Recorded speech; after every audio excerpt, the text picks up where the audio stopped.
James had a bad day at work. Part of my job involves calling a specific company several times a week to make sure they have correct information on files for our members. Usually the calls are pretty straightforward and take just 5-10 minutes.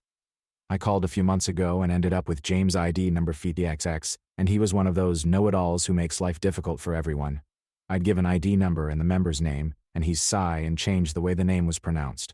William Smythe, and he'd pronounce the last E. Bain Johnstone, and he'd pronounce the last E.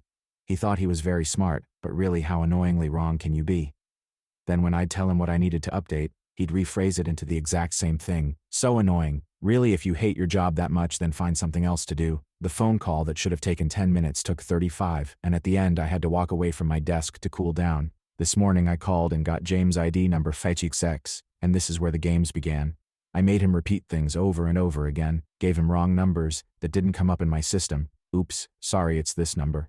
I made him wait while I checked my computer for things that were on a notepad in front of me, so I didn't really need to check a single thing. He'd type in notes, and then I'd apologize and change the information. He was pissed, and you could hear it in his voice, but I was sweet as anything and didn't change my way of communicating at all.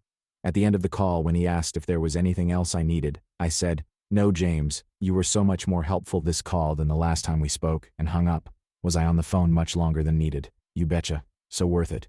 Can't wait to talk to James' ID number FTXX again.